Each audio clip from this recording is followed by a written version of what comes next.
Varsity থেকে ফিরে প্রচণ্ড ক্ষুধা নিয়ে যখন এসে দেখি আমার পছন্দের আইটেমগুলো তৈরি করা হয়েছে, তখন ক্ষুধা এমনিতেই বেড়ে যায়। আজকে দুপুরের বাসায় এসে দেখি আইটেম করা হয়েছে ভাজি, ভর্তা আর হচ্ছে ছোট মাছ। ছোট মাছ আমার বরাবরই খুবই পছন্দের একটি আইটেম।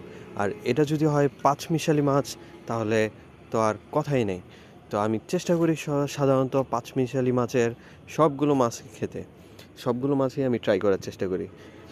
তো শুরুতে আমি নিয়ে নিয়েছিলাম কিছু ভাত, আর ভাতের সাথে আমি নিয়ে নিয়েছিলাম ভর্তা। ভর্তাটা খুবই মজা হয়েছিল। সাধারণত বড় বড় পেঁয়াজ করে যখন ভর্তাটা করা হয়, তখন সেটার স্বাদ আরও বেড়ে যায়। আর আমি নিয়ে নিয়েছিলাম অল্প করে কিছু ভাজি। তো আমার ওই মাছ আইটেমটা দেখে এগুলো খেতে খুব একটা ইচ্ছা করছিল না। তবে যখন আমি খাওয়া শুরু করি, দেখি যে ভর্তা ভাজি দুইটাই অনেক মজা হয়েছে। তো আমি ভর্তা দিয়ে বেশ অনেকগুলো খাবার খেয়ে ফেলি। এরপরে আমি নিয়ে নিই আরও কিছু রাইস। তো এখন সেই মাছের পালা। তো দেখতে পাচ্ছেন আমি একটি একটি করে প্রায় সব রকম মাছগুলোই নেওয়ার চেষ্টা করব। তো শুরুতে আমি নিয়ে নিচ্ছিলাম একটি শিং মাছ, তার সাথে চিংড়ি এবং কিছু ছোট মাছ।